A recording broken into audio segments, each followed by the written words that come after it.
Hello student, welcome to English stenography Pitman full course phraseography फ्रेजोग्राफी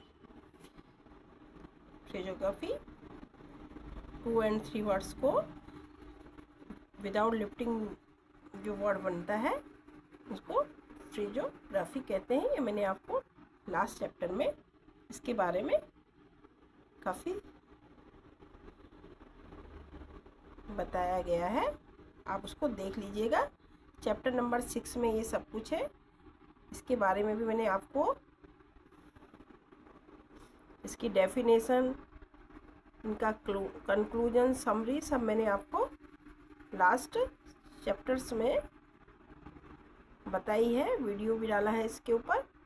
अब इसके बाद आता है ग्रामर लॉक्स। इसकी मेन जो ग्रामर लॉक्स हैं वो मैं आपको लिख के बता रही हूँ, आप देखिएगा प्लीज़। आप भी कोशिश कीजिए कि आप ये कर सकें। फर्स्ट दिया हमने थैंक, ये है थैंक्ड। सेकंड है थिंक, ये थिंक, ठीक है। इसके बाद दो है, दो के लिए अब आएगा हार्ड, थोड़ा डार्क आएगा, ठीक है। इसके बाद देम आएगा, ये ऑन द लाइन है। देम ऐसी वॉच, आपको पता होना चाहिए वॉच डार्क होता है और वॉच एस लाइट और watch whose through the line आएगा, whose through the line, whose है, थ्रू द लाइन है। इसके बाद है सेल, ये सेल है, ऐसा जिसको कहते हैं उससे सेल बना है ये, आप देखिए इसको। और ऐसे ही विक्स आएगा, ये है विस है, क्रॉस द लाइन, ठीक है। इसके बाद विथ है, विथ आएगा अबव द लाइन, इस साइड ऐसे होगा, इसका डायरेक्शन इस तरीके का होगा, राइट साइड को उसका फेस होगा। वैन, ऐसी वैन है,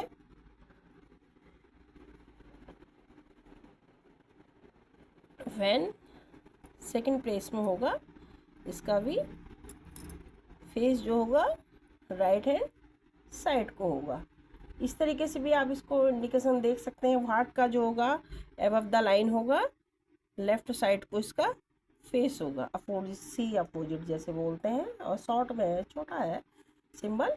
ऐसी वुड को भी आप, ये ऑन द लाइन होगा, फेस इसका अपोजिट साइड जाएगा सी के, ठीक है। इस तरीके से लर्न कर लीजिए आप। ओ है तो ये ओ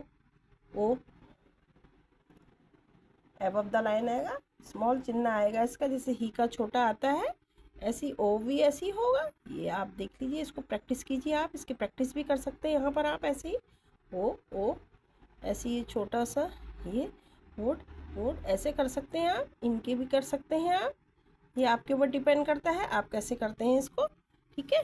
और ऐसे ही ऑन द लाइन है ये। इस तरीके से ये चैप्टर नंबर 6 में जो है ग्रामर लॉक्स हैं, आप इनकी प्रैक्टिस कीजिए। सपोज आप इसको 2-2 3-3 बार कीजिए, रिपीट कीजिए। मैंने ये चार्ट बनाया है और इसमें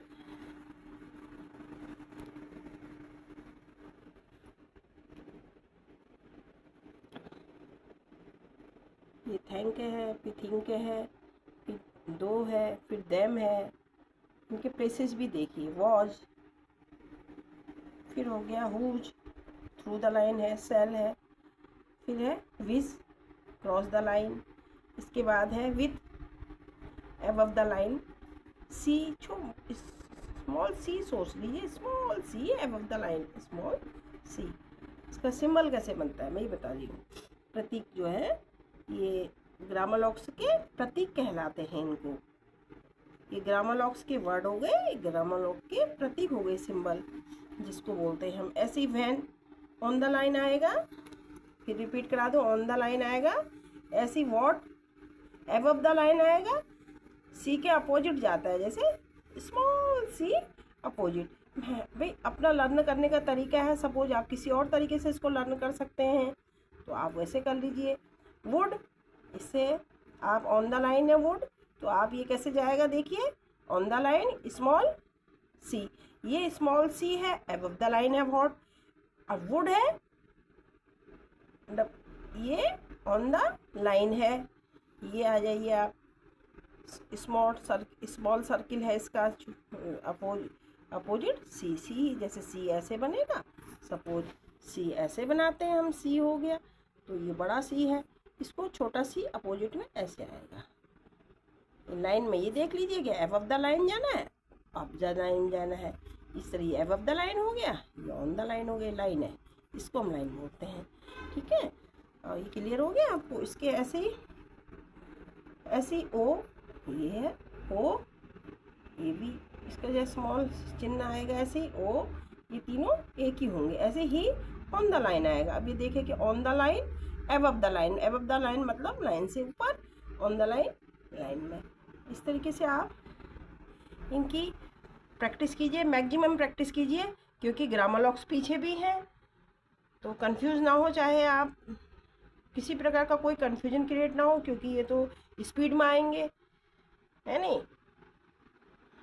तो इसलिए मैंने आपसे कहा था ये एक्सरसाइज इम्पोर्टेंट है। क्यों? क्योंकि इसमें काफ़ी कुछ है नहीं।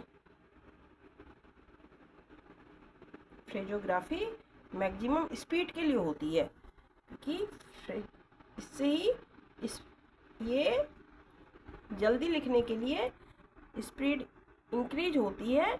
इसलिए स्टेनो का शॉर्ट हैंड का मतलब ही है, यही होता है कि आप मैक्सिमम कम समय में लिख सकें, है नहीं। ये तो पॉसिबल होगा नहीं। अब थैंक लिखने बैठे हैं यहाँ पर, थैंक देखो, सपोज हमने थैंक लिखा, THANK, इतना टाइम लग गया, इतना लिखने में कितना टाइम लगता है। तो ये है इसका मतलब, मकसद ही इतना टाइम में तो काफ़ी कवर हो गया ना टाइम, ये देखो शॉर्ट में बन गया।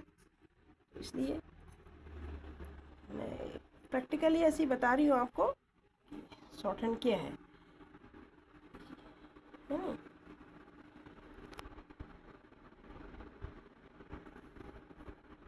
इसलिए एक्सरसाइज मैंने आपको काफ़ी कुछ समझाया था इसी के बारे में। तो मैं चाहती हूँ कि आप कुछ टिक्स भी होते हैं, जैसे सपोज दाग का टिक्स के बारे में बताया था, डिप्थोंग्स में लगाते हैं, ट्राइफॉन्स बन जाता है, छोटे से टिक से ही एक ट्राइफॉन बन जाता है डिप्थोंग्स में। ये पिछले चैप्टर में आपको समझाया गया है। ऐसे ही दा जो बन जाएगा डाउनवर्ड में, दा, ऑफ दा, एंड दा, इस तरीके से जो वर्ड है उसकी भी प्रैक्टिस कीजिए। और अपवर्ड्स के भी हैं कुछ, बियॉन्ड है, beyond the, word the, how the, at the, which the, इस तरीके, वाज द, इस तरीके से भी जो इनके साथ जो द लगता है, TH द लगता है, ये मैंने आपको पहले ही बता दिया है। इसके ग्रामर लॉक्स हैं, ये वर्ड्स हैं, अभी वर्ड्स भी आपको मिल गए। ठीक है, तो आपको इजी हो जाएगा। सूट कैसे लिखते हैं, वुड कैसे है, एंड द कैसे है, ऑफ द, बाई द, मतलब आपको बहुत सारे वर्ड मैंने आपको लास्ट एक्सरसाइज में बताए हैं। आप उनको रिपीट कीजिएगा और लर्न भी कीजिएगा। और ये एक्सरसाइज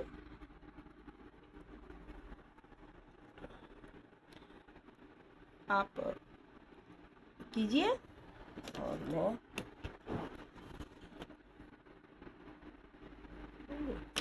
पॉसिबल ही नहीं हो पाएगा, मैं सबको दूँगी, कोई बात नहीं, दे देती हूँ, ऐसे याद हो गया, ठीक है, ओके।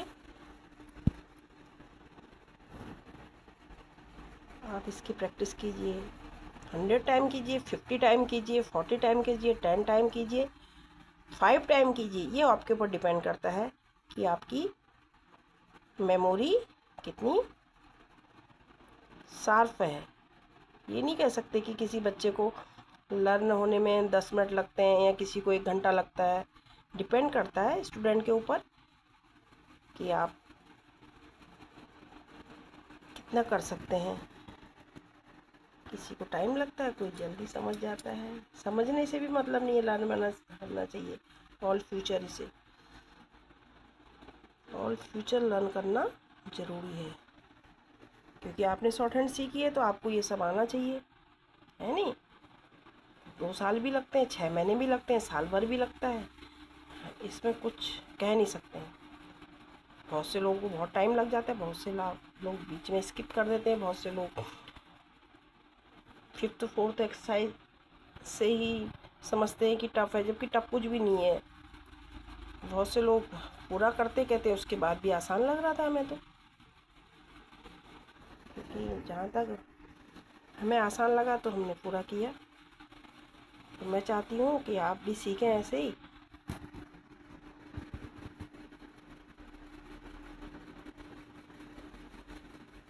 उसकी प्रैक्टिस करें और मन में ये भाव लाएं कि हमें करना है।